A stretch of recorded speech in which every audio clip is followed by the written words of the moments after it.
एक बार एक राजा हुआ करता था। उनका एक लड़का था। वह लड़का बहुत ही दयालु था। उस राज्य में मेला लगा करता था। एक दिन राजा का लड़का भी मेला देखने गया।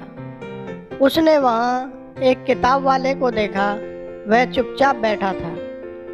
राजा के लड़के ने उस किताब वाले से पूछा, आप उदास और चुपचाप क्यों बैठे हो? किताब वाले ने बड़े दुखी मन से जवाब दिया, आज एक भी किताब नहीं बिकी।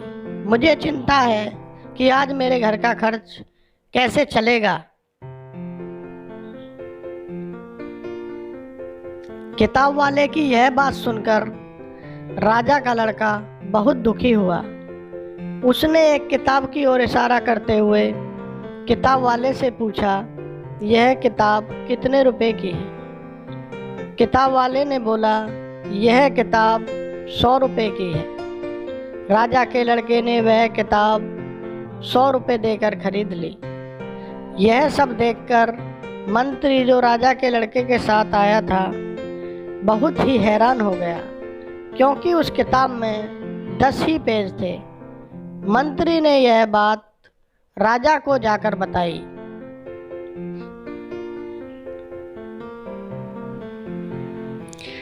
यह सुनकर राजा बहुत क्रोधित हुआ। उसने तुरंत अपने लड़के को बुलाया और पूछा कि तुमने इस किताब के जिसमें 10 ही पेज हैं 100 रुपए क्यों दिए? राजा के लड़के ने अपने पिताजी को बड़े सादगी से जवाब दिया, पिताजी, आज जो मैंने उसको 100 रुपए दिए उससे उसके बच्चे खाना खा सकेंगे और उसका परिवार खुशी से रह सकेगा। राजा ने सोचा, यह लड़का मुझे बर्बाद कर देगा।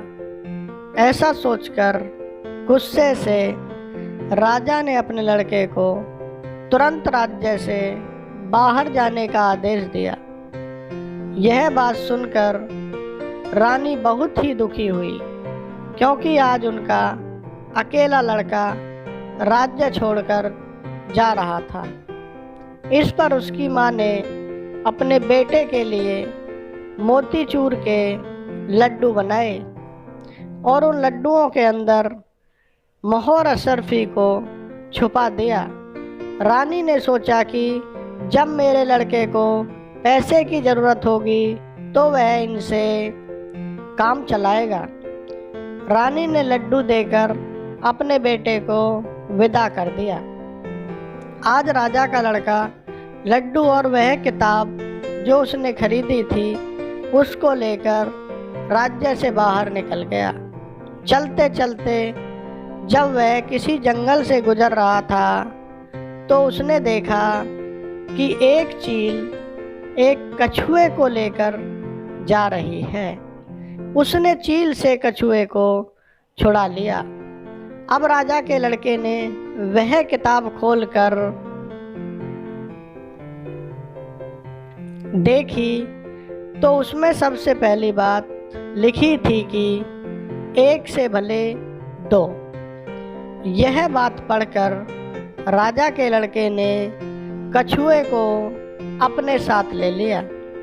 चलते चलते जब वह थक गया तो एक पेड़ के नीचे सो गया। उस पेड़ पर एक कौवा रहता था और उस पेड़ के नीचे एक सर्प रहता था।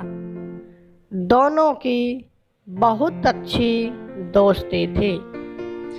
सर्प पहले आदमी को खाता था और फिर कौवा उस आदमी की आंख निकाल लिया करता था।